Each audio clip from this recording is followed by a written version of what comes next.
Breaking right now, the trial of Marco Perez will go to the jury on Monday. Perez is the man accused of killing Mobile police officer Sean Tudor in 2019. Fox 10 News investigative reporter Brendan Kirby has been following this trial. He's now live at federal court with the details. Brendan. Well, Byron and Lenise, the prosecution put on its last witnesses today, and then the defense rested its case without calling a single witness. The most dramatic evidence of the trial came out today in the form of the Mobile police interrogation of Marco Perez hours after his arrest on January 20th, 2019. Jurors saw the entire nearly hour-long recorded statement.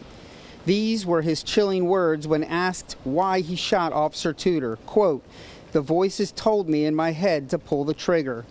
But despite repeated prompting from a pair of homicide detectives, Perez denied knowing that the man he shot was a police officer. That's important because as an element of the federal offense, prosecutors must demonstrate that Perez knew that Tudor was a witness connected to his federal gun case. Perez repeatedly insisted that he had no idea who Officer Tudor was when he pulled up into the parking lot of the Peach Place Inn on Leroy Stevens Road. He told detectives that he was expecting his friend's uncle to meet him to give him a ride, but he said that the man pulled a gun on him. That's when a tussle ensued. Perez told investigators that he didn't remember firing more than once. A ballistics expert testified that the stolen Smith & Wesson handgun fired 3 times that day. When a detective told Perez that Officer Tudor had put his gun back in his holster, the defendant insisted that he thought that the gun was still on him. He said he feared for his life.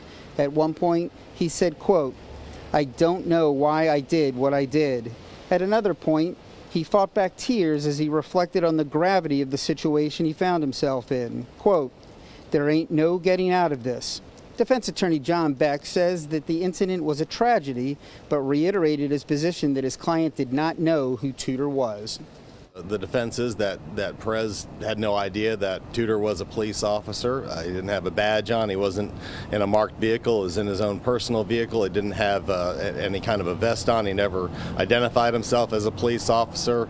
Ran up to Perez, put a gun to his head, and then the melee ensued after that. So it didn't have to go down that way, and it's really a tragedy that we're even having to be here under these circumstances. And lawyers will deliver their closing arguments on Monday, and then this case will go to the jury. Now, regardless of the outcome here, Perez still faces a capital murder charge in state court, and prosecutors have said they will seek the death penalty. Reporting live outside the federal courthouse, Brendan Kirby, Fox 10 News. All right, thanks, Brendan.